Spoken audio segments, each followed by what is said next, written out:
Welcome to Coleman Report Live. I'm Bob Coleman. We're talking Main Street and the small business lenders who help it grow. Not quite dog days of summer, but guys, I'm feeling it. I don't know about you. Well, Bob, we just came off a week of 102 to 105 degree temps, and it's raining at 85 today, so feels good. This is what I'm dealing with today. So that's not dog days of summer. That's Bob. not dog days. Yeah, our temperatures are higher than Lance's, but they never hit 102 for a week. So That's right. It sounds like we've been through it. Hey, thanks everyone for joining us. We appreciate it. Hopefully, I know we GoToWebinar gave us some fits. Oh, it looks like we got a full crowd in here. Sorry for those of you who missed on Friday. That show is on YouTube. Let's see.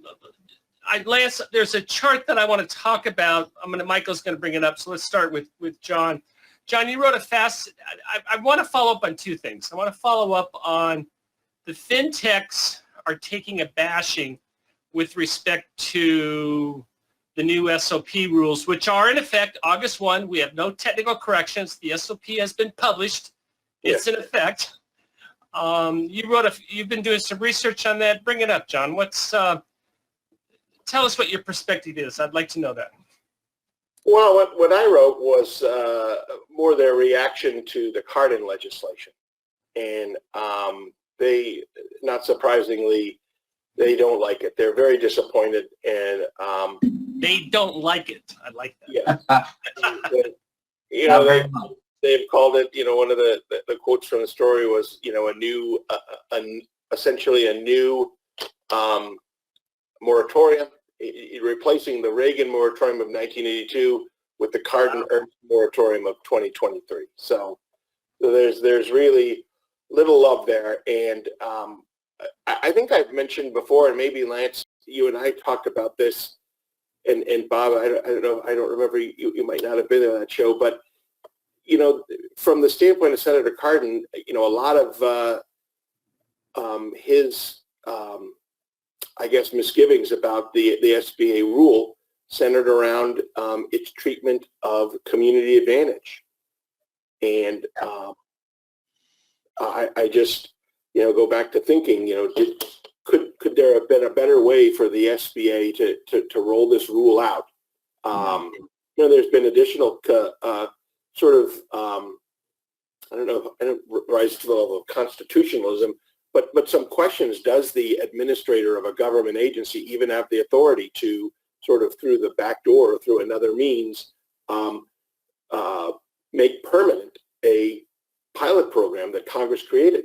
Doesn't Congress have the control of that program? It shouldn't Congress be the one making it permanent? And here you're talking about community advantage, right, John? Yeah.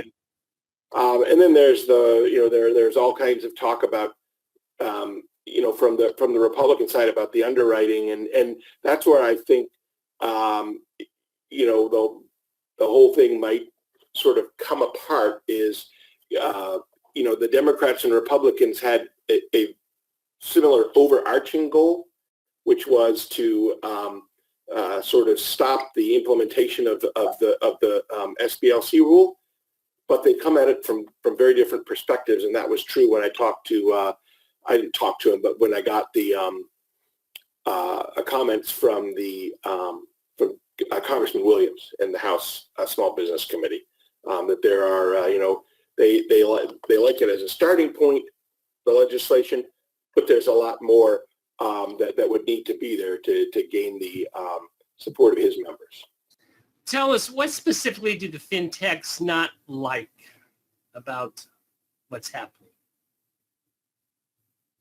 Obviously, they don't like that the rule institutes another hard cap, 17 as opposed to 14. But the SBLC, because Senator Cardin did say that that if you want some changes there, come to us. That there is you have to go through a very difficult process, but there's some flexibility in thinking about that point. But what they really don't like, particularly the ones that are sort of intent on seeking these 3 new licenses, they don't like that 5-year wait for PLP. They don't like it. They say it singles them out as sort of special special cases, bad actors, what have you. And, you know, there's no reason for that. They say it just is you know, why 5 years? Why not 3? There was no, there, you know, the SBA made a strong business case that was needed. And certainly they say it hurts their ability to be an effective lender. Absolutely. Yeah. I was unaware of that. So can you explain that a little bit more? 5 years, if you have a license, or just tell me about it. They come in, they get one of the new licenses, but 5 years. And this, they sort of backdated it. I know that I hope I've not been overtaken by events. I don't think that there's been a license yet granted. I know that there are a number. I've not heard of one. I think you're okay with that statement. I've not heard of one. Yeah. You know, when I talked to Funding Circle, they said it's, you know, they're very interested in getting one under any circumstances, but they don't think that there would be a decision until later this year. So I'm sort of using that as a proxy for the whole industry. So I don't think any have been granted yet, but once they are, it will be 5 years before they can operate as a preferred lender. I've heard of another one, John. If you want to talk to me after this, I'll give you the name. I don't want to give it out to everyone because they haven't received it, and I don't know. But I know of two that they think they're going to get it. Anyway, fascinating. Now, but how does that compare? Last Monday we were with Lendistry. We were at their shop, Everett Sands. Everett, is it Sand or Sands? John, help me out. He's okay. Lendistry is okay because they received their license prior to June 1st. Yeah. June 1st is the date. Okay. And, but it's important to note if the legislation goes into effect. Yeah. Thank you for that. And do you see that happening? Well, I'm a bad person. We all are. That's why I'm not going to try. I don't cover Congress regularly. My window is this sort of very narrow SBA thing. But, you know, what I've been told is that if this can't be attached to a larger sort of must-pass bill, it will be very difficult to get enacted because obviously the administration, you know, they're sort of part of the genesis for this policy, this SBLC policy. So they're not. They haven't commented, but I don't believe they can be thrilled about what was happening. As one of the people I spoke to said, from their perspective, this is you know, going in reverse. So go ahead, Lance. I know you want to jump in. Some of the rules in the new SOP 5010-7 in regards to underwriting that, you know, set up a new SBLC to have a distinct advantage in SBA lending. You know, an example is, you know, being able to do credit scored loans up to $500,000. In the same breath, you know, hazard insurance not being required on collateral items of loans of $500,000 and under unless it's your prudent lending policy, which an SBLC will have its own new lending policy. So it's potentially, you know, the hazard insurance, the size of unsecured lending, you know, the ability to do credit scored loans. There are a lot of distinct advantages that a new SBLC, for instance, that was a fintech would have in SBA lending. And I think that's part of the heartburn that Congress has is it's going to set up these new SBA lenders that they're able to operate differently than many other of the existing SBA lenders. Right. It's important, and let me ask you, Lance, it's important to sort of get at the reason why this is all happening. And this is the sort of the belief, and I guess it's been from day one when the administrator took office, because if you remember, one of the first things the Biden team did back in early 2021 was implement the policy PPP that opened that program up to really small entities. Yeah. You have that. Then you have the direct lending proposal, and now you have SBLC. So this belief that the existing sort of SBA 7A arrangement didn't do a good enough job getting capital to the smallest and disadvantaged borrowers, and they've been sort of looking for ways to do that. At the same time, if you look at the SBA numbers, the amount of money going to loans, 150,000 and under has been going up. So it's an interesting conundrum, and I guess. Well, and one of the things, John, I keep hearing in these Senate and House committees is people are talking about the fact that they're not going up, but that the loans under 150, the smaller loans, that it's not going up, but it is. I mean, I've heard that more than once in a Senate and House committee, them talking about how those numbers are declining, but they're not. They were. That's important. They were. But this year, this has been a very significant uptick in those numbers. So I guess you're right, Lance. They need to get current with the trend. Many of the testimonies that I hear are talking about what happened 2 or 3 years ago, or even a year or two ago, but not what's currently happening. Right. This is, well, I wonder, in any other circumstance, it would be an achievement that you would want to trumpet.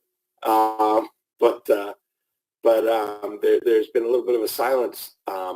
They talk about a sort of a small business renaissance or a startup renaissance, and I'm not saying that there isn't one. I don't mean by saying that to imply that they're off or hypocritical or mistaken. But that, hand in hand with that renaissance, that they've got to be getting money from somewhere. Well, and I've said all along, guys, a less expensive, more effective alternative would be just to increase the guarantee percentage on loans under 150 and let the existing group of participant lenders give them a 90% guarantee. Give them 100%, Lance. And take a look and see how many under 150s you get done. And the big guys might get back into the SBA lending world if that were the case, John. We've talked about this on previous shows, how some of the largest SBA lenders have kind of backed off. It would be very interesting to do a chronology and sort of see the impact after from roughly 2018 to 21, the decline in small business lending and how that was impacted by sort of the departure of some of the big players. Well, the big guys, even in my little state, John, we hung our head on getting the annual list of top SBA lenders. And I took over a shop that had hardly done any SBA lending, and we climbed up the map to number 3. We had 2 very large players in the market, but one of the ones that was pesky that drove me nuts was a large financial institution, nationwide financial institution that, you'd look and they'd done 200 loans in the state of Arkansas, all $50,000 and under. Was that financial institution based in San Francisco? Yes, it was. So anyway, there's policy. There's a policy reason they're not. I believe, at least I'm coming to believe, perhaps just as a thesis, there's a policy reason they're not doing that anymore. Not necessarily a business reason, maybe perhaps a little bit of both. But I've all along thought that the answer to the question for more money for small and disadvantaged businesses is an increased guarantee. Period. Absolutely right, Lance.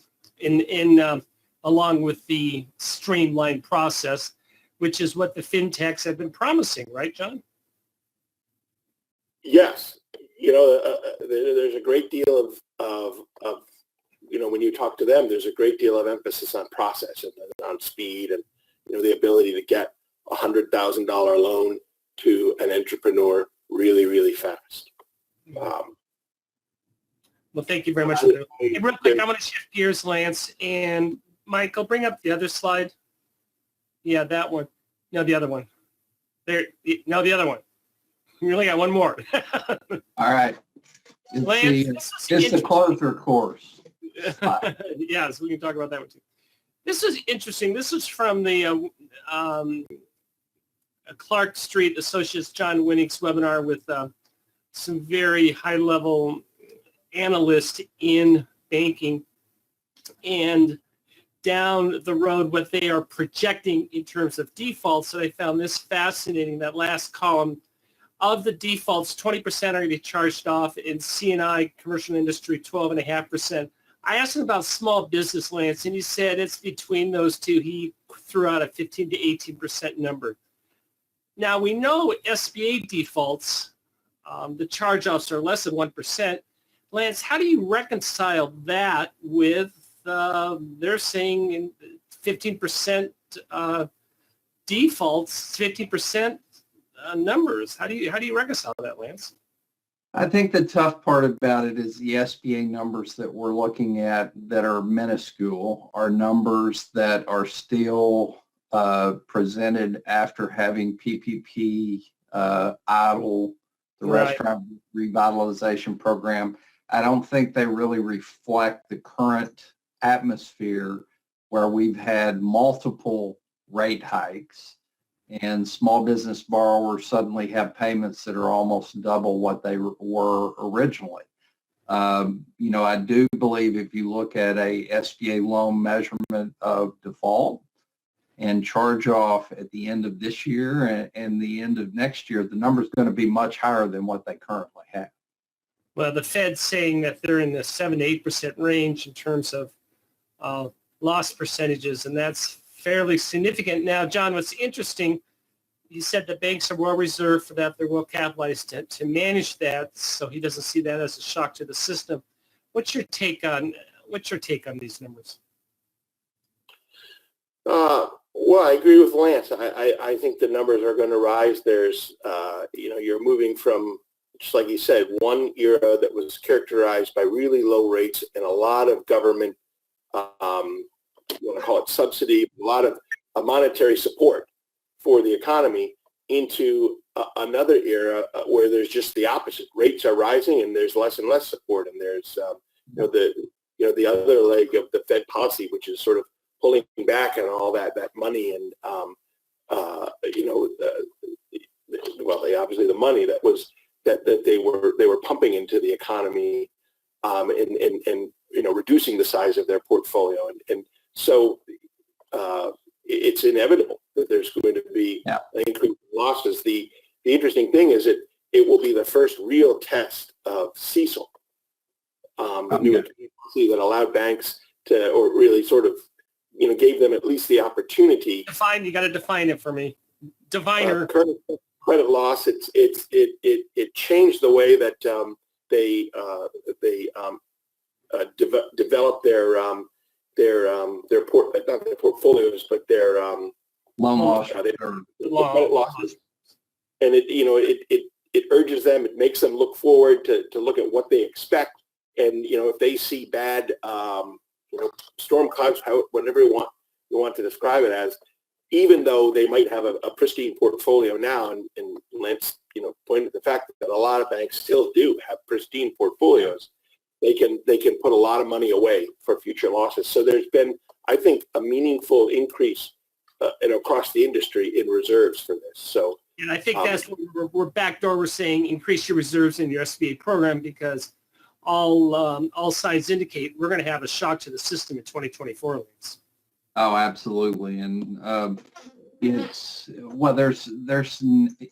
doesn't take a rocket scientist. I know, Bob, you're located close to the rocket scientist center over there, but to look at the fact that when you have a small business that was underwritten at 6%, and they're now at 11%, their payment was $10,000 a month, and now it's $18,000 a month, that you're going to have some defaults. Lance and John, I'm sure you see the same things, but I drive around and I see businesses that have been around for years closing their doors. Do you see the same thing in your neighborhoods? Not so much, but I'm in a small community. I don't see it as much here. The beautiful thing about being in a small Mid-South community is there are no big highs and no low lows in terms of excitement. But when I go to metropolitan areas, Bob, I see that. Now, it's not all doom and gloom. There are metropolitan areas like Northwest Arkansas, Austin, Texas, Branson, Missouri that are doing fantastic. But higher payments and higher interest rates They're on the way. More defaults. I apologize for being on time. Lance, 30-second elevator pitch why you need to attend the PPP Clean Up the Balances webinar that you're doing on Wednesday. Hopefully most of you have gotten rid of your PPP portfolio, but if you did a significant number, there are still problem PPP loans that you're dealing with. I've had a lot of experience dealing with the beautiful lender additional information request and SBA reviews on PPP loans. So we just want to get together and talk about how you get your PPP portfolio to go away. Last time we did this one, Lance, we had a ton of questions, so get your questions ready. Get them over to Lance, and we'll do Well, and Bob, this webinar, we're going to have a significant question and answer session, more so than any other webinar. Absolutely. Just to give lenders an opportunity to ask questions. John, thank you very much. Lance, thank you. Thank you, everyone, for joining us today for Coleman Pro Live and for supporting America's Main Street, one entrepreneur at a time. Have a great day.